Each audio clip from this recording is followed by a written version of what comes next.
بسم اللہ الرحمن الرحیم. ناظرین السلام علیکم. میں ہوں آپ کا میزبان صابر شاکر وفاقی دارالحکومت اسلام آباد سے. کچھ تازہ ترین اطلاعات اور کچھ کینیا سے. ارشد شریف ہمارے دوست، انتہائی پیارے دوست شہید کر دیے گئے. ان کو قتل کر دیا گیا اور اس کو ابتدائی طور پہ ایک روڈ ایکسیڈنٹ، اور پھر اس کو ایک حادثہ، اور پھر اس کو ایک اتفاقی حادثہ، اور پھر اس کو انکاؤنٹر، اس طرح کے رنگ دینے کی کوشش کی گئی. لیکن اب ارشد شریف کا جو قتل ہے، ارشد شریف کی شہادت ہے، یہ پوری دنیا کے ذرائع ابلاغ کا موضوع ہے. صفحہ اول کی سٹوری بن چکی ہے، ہیڈ لائنز میں شامل ہے. وہ خاص CNN ہے، BBC ہے، الجزیرہ ہے، امریکی ذرائع ابلاغ ہیں، برطانوی ذرائع ابلاغ ہیں، یورپ کے ذرائع ابلاغ ہیں. اور اب ارشد شریف صاحب کے قتل کو ایک باقاعدہ طور پہ ایک سوچی سمجھی سازش سے تعبیر کیا جا رہا ہے، اور ایک کانسپریسی بن چکی ہے. اور اس کانسپریسی کے ارد گرد ہی تمام کے تمام ذرائع ابلاغ جو ہیں وہ رپورٹ کر رہے ہیں. آگے جا کے اس کا کیا نتیجہ نکلے گا، اس کے بارے میں کچھ کہنا قبل از وقت ہے. میں آپ کو ساری ڈیٹیلز آپ کو بتا دیتا ہوں، کیونکہ یہ معاملہ اب پیچیدہ سے پیچیدہ تر ہوتا جا رہا ہے، اور کینیا کی پولیس سے بھی شاید یہ نہیں سنبھالا جا رہا. اور اس کی دوسری جانب عالمی تنظیمیں، عالمی ادارے، اور ایون امریکہ نے بھی کینیا کی گورنمنٹ سے اس کی ایک غیر جانبدارانہ اور ایک ڈیٹیل انویسٹیگیشن کا مطالبہ کیا ہے. امریکہ نے بھی، امریکہ کی طرف سے بھی یہ ڈیمانڈ آ چکی ہے کینیا کی گورنمنٹ کے لیے کہ جرنلسٹ ارشد شریف کے قتل کی شفاف تحقیقات کی جائیں، جامع تحقیقات کی جائیں. اور یہ چیز اب آہستہ آہستہ، یہ انسیڈنٹ، یہ سانحہ، یہ واقعہ، یہ قتل، یہ شہادت ایک اہم موضوع بنتی جا رہی ہے. اور یہ آگے جا کے کیا رخ اختیار کرتا ہے اس کا بھی میں آپ سے شیئر کرتا ہوں. کیونکہ پہلے لیٹسٹ لے لیں، پوسٹ مارٹم رپورٹ مکمل ہوئی، اور ارشد شریف صاحب کا جسد خاکی جو ہے وہ روانہ کر دیا گیا ہے پاکستان میں، اور وہ قطر ایئر ویز کے ذریعے سے پاکستان آ رہا ہے. دوحہ میں ایک لمبا کیا کہنا چاہیے گیپ ہے فلائٹ کا، کنیکٹنگ فلائٹ ہے. اور اس کے بعد پھر یہ آج رات جو ہے، درمیانی رات، اسلام آباد ایئرپورٹ پہ ارشد شریف صاحب کا جسد خاکی پہنچے گا. پوسٹ مارٹم رپورٹ ہو چکی، وہ ساری کی ساری ہے، اور خون میں لت پت لاش جو ہے وہ پہنچے گی، تابوت میں بند کر کے پہنچائی جا رہی ہے. اور یہ وہی ارشد شریف ہیں جن کو نہ خریدا جا سکا، نہ ان کو جھکایا جا سکا، نہ ان کی کوئی قیمت لگائی جا سکی. نڈر، بے باک، اور انہوں نے اپنا کیریئر اسی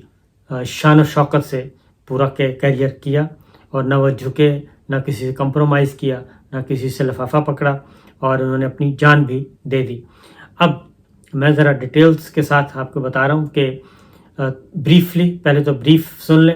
کہ یہ واقعہ ہوا. اور اس واقعے میں کینیا کی پولیس نے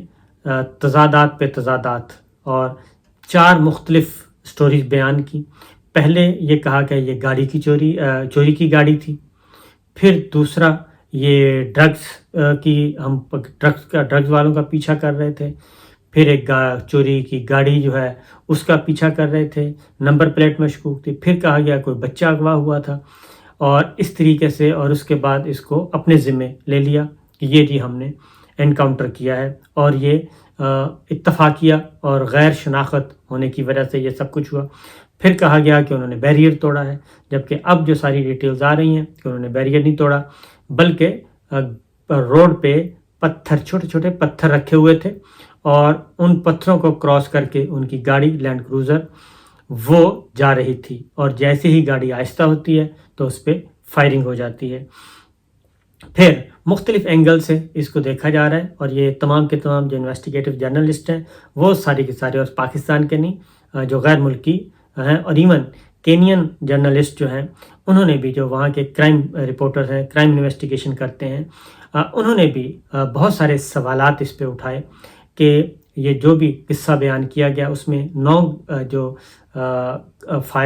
گولیاں جو ہیں اس میں داغی گئیں اس گاڑی میں، جبکہ 2 گولیاں، ایک گولی ارشد شریف کے سر پہ لگی ہوئی ہے، ایک باڈی کے ایک اور حصے پہ لگی ہوئی ہے، 2 گولیاں لگی ہیں، گاڑی میں کل 9 سوراخ ہیں، اور وہ سارے کے سارے صرف اور صرف ارشد شریف صاحب والی ہی سائڈ پہ ہیں، ڈرائیور والی سائڈ پہ نہیں ہے، اور کوئی پیچھے تھا تو اس کو بھی نہیں ہے۔ تو یہ باقاعدہ طور پہ یہ ساری چیزیں سامنے آ رہی ہیں۔ اس میں BBC رپورٹ کر رہا ہے، CNN رپورٹ کر رہا ہے، الجزیرہ رپورٹ کر رہا ہے، امریکی ذرائع ابلاغ جو ہیں وہ رپورٹ کر رہے ہیں، پرنٹ میڈیا رپورٹ کر رہا ہے، اور اب جو ہے انسانی حقوق کی تنظیمیں، ہیومن رائٹس کی اور ہیومن رائٹس آرگنائزیشن، اور پھر جرنلسٹ جو صحافیوں کی عالمی تنظیمیں ہیں، وہ الگ الگ اس پہ اپنا اپنا پوائنٹ آف ویو دے رہی ہیں، اور اس کو جوڑا جا رہا ہے پاکستان کی داخلی سیاست سے اور پاکستان کی جو اس وقت اسٹیبلشمنٹ سے جوڑا جا رہا ہے، کیونکہ ارشد شریف صاحب کی جو تمام کے تمام جو ذرائع ابلاغ ہیں، وہ ارشد شریف صاحب کی جو پچھلی ساری رپورٹنگ ہے، ریسنٹ رپورٹنگ جو ہے، ان کے ریسنٹ جو ہے ولاگ جو ہیں یہ یوٹیوب پہ وہ کرتے تھے، ان ساروں کو سنا جا رہا ہے، ان سب کو ایگزامن کیا جا رہا ہے۔ یہ ایک معمہ الجھا ہوا آگے سے آگے الجھتا جا رہا ہے، اور اب دیکھنا یہ ہے کہ اس پہ سوال ہوا اسٹیٹ ڈپارٹمنٹ سے، ان کی جو بریفنگ ہوتی ہے ہفتہ وار، اس میں ARY کے کورسپونڈنٹ جہاں زیب علی نے سوال کیا ارشد شریف کی مرڈر پہ، اس کی کلنگ پہ، تو اس کا جواب انہوں نے واضح طور پہ دیا، اور انہوں نے کہا جی کہ پاکستان سے بھی، پاکستان کی گورنمنٹ سے بھی ہم نے ڈیمانڈ کی ہے، اور کینیا کی گورنمنٹ سے بھی ہم نے ڈیمانڈ کی ہے، اور اس کے لیے ایک انویسٹیگیشن تھورلی جو ہونی چاہیے، صاف شفاف اور ڈیٹیلز۔ اب پاکستان کی جو ایمبیسی ہے، پاکستان کی سفیر ہیں، خاتون سفیر ہیں وہاں پہ، وہ بھی انٹچ تھیں، اور شہباز شریف صاحب کی کینین پریزیڈنٹ سے بات ہوئی، تو یہ ہر لیول پہ یہ سلسلہ چل رہا ہے۔ باقی سیاستدان جو ہیں وہ سارے کے سارے آپ کو معلوم ہے، پولیٹیشین کر رہے ہیں، صحافی کر رہے ہیں، احتجاج بھی کر رہے ہیں، تعزیت بھی کر رہے ہیں، لیکن یہ تعزیت اور احتجاج سے آگے کی باتیں ہیں۔ پہلی بات یہ ہے کہ ارشد شریف صاحب کو پاکستان چھوڑنا ہی کیوں پڑا؟ پہلی بات تو یہاں سے سٹارٹ ہوتی ہے کہ آخر وہ کیا سرکمسٹانسز تھے، کیا وہ سچویشن تھی، کیا وہ حالات تھے کہ انہیں پاکستان چھوڑنا پڑا، اور کس چیز کا خوف تھا کہ ان کو پاکستان راتوں رات چھوڑنا پڑا۔ اور اس کے بعد پاکستان چھوڑنے کے بعد پھر UAE گورنمنٹ، اور ایک اور میں بات بتا دوں کہ یہ بار بار یہ ایک مس رپورٹ کیا جا رہا ہے کہ ارشد صاحب جو ہیں وہ UK آئے تھے، ان کے پاس برطانیہ کا ویزا نہیں تھا، وہ برطانیہ بالکل نہیں آئے، نہ ہی انہوں نے برطانیہ میں قدم رکھا، بلکہ وہ UAE سے سیدھے جو ان کی ڈیسٹینیشن تھی وہ کینیا ہی تھی، اور درمیان میں یہ ہو سکتا ہے کسی ایئرپورٹ پہ جو کنیکٹنگ فلائٹ کے دوران ہوتا ہے وہ رکے ہوں، ادروائز وہ UAE سے جب سے نکلے ہیں تو وہ تب سے کینیا میں ہی تھے، ان کی لوکیشن ایک ہی تھی۔ اس لیے بعض دوست جو ہیں دانستہ یا نادانستہ یہ مس رپورٹ کر رہے ہیں، اور ان کی تصحیح کے لیے کہ ارشد شریف صاحب کے پاس ویزا نہیں تھا اور وہ UK کا ویزا لینے کی کوشش کر رہے تھے۔ ایک چیز آپ کو انفارمیشن کی بنیاد پہ میں بتا دوں، کیونکہ یہ اصول ہے کہ اگر آپ کے پاس آپ وزٹر ہیں، اور تو جو وزٹرز ہیں ان کو دوسرے ملکوں کے سفارت خانے ویزا نہیں دیتے کسی اور ملک کا، تو ان کو کہا جاتا ہے کہ آپ واپس جائیں۔ مثلا پاکستانی ہے تو پاکستانیوں کو یہی کہا جاتا ہے کہ آپ واپس اسلام آباد جائیں، لاہور جائیں، وہاں سے اپلائی کریں جو بھی جس ملک کا بھی ویزا چاہیے، تو وہ آپ کو لندن یا واشنگٹن سے ویزا نہیں دیتے۔ ہاں البتہ اگر گورنمنٹ چاہے تو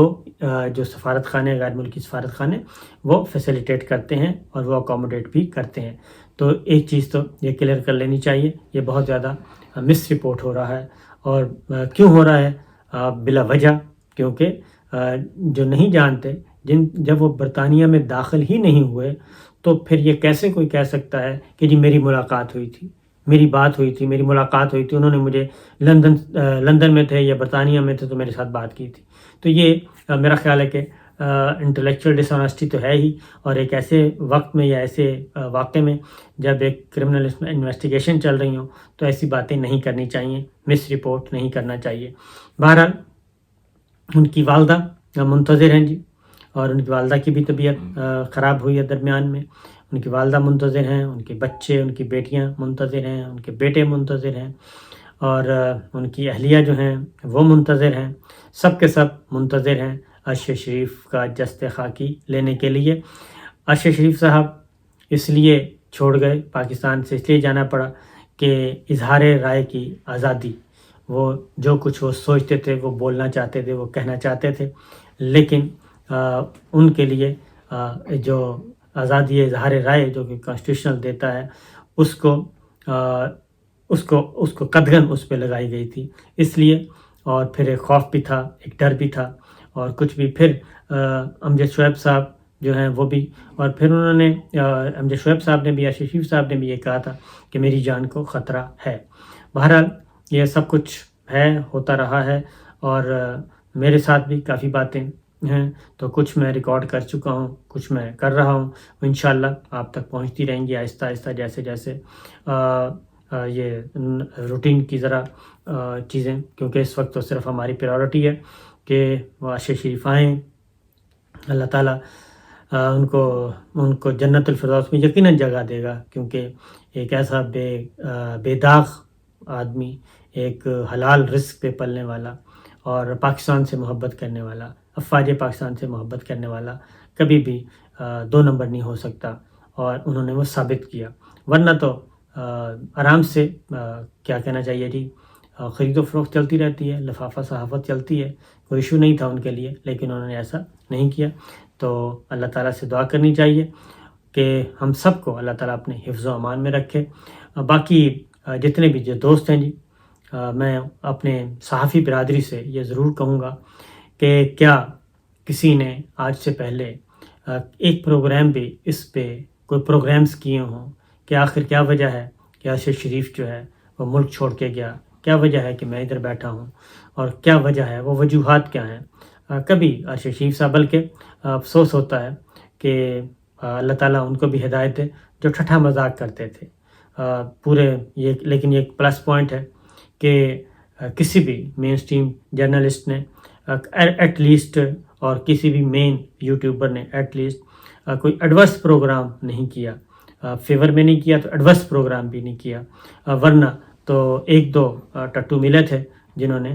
بالکل غلیظ ترین پروگرام بھی کیے۔ اب میرا خیال ہے ان کو احساس ہو گیا ہوگا کہ یہ کھیل تماشا نہیں ہے، بلکہ پاکستان چھوڑنا، پاکستان سے اپنے پیاروں سے دور ہونا، اپنے وطن سے دور ہونا، یہ کوئی کھیل تماشا نہیں ہے، یہ ڈھونگ نہیں ہے، بلکہ واقعتاً اس کے پیچھے ایک سنگین ترین خطرات تھے اور سنگین ترین مجبوریاں تھیں جس کی وجہ سے پاکستان کو چھوڑنا پڑا۔ تو بہرحال آج عرش شریف صاحب اپنے پاؤں پہ چل کے ہنستے اور جیتے جاگتے انسان کے طور پہ وہ پشاور ایئرپورٹ سے دبئی کے لیے نکلے تھے، لیکن آج وہ تابوت میں بند، ان کی جست خاکی ڈیڈ باڈی آج پہنچے گی اسلام آباد، لیکن اب آج بڑی خوشی سے ان کی ڈیڈ باڈی جو ہے قبول کی جائے گی، کیونکہ اب ان کی زبان سے، ان کے اظہار سے کوئی خطرہ نہیں ہے، ان کا جو فریڈم آف ایکسپریشن ہے وہ بالکل ختم ہو چکا ہے، اور اب ان کے بولنے سے، ان کے اظہار سے کسی کو کوئی خطرہ نہیں ہوگا۔ اللہ تعالیٰ ان کو بہترین جنت میں بہترین جگہ دے، اور ضرور دے گا انشاءاللہ۔ باقی میں آپ سب لوگوں سے ایک اپیل بھی کروں گا، چلیں وہ اگلی ویڈیو پہ گفتگو لمبی ہو رہی ہے، اجازت دیجیے، اللہ حافظ۔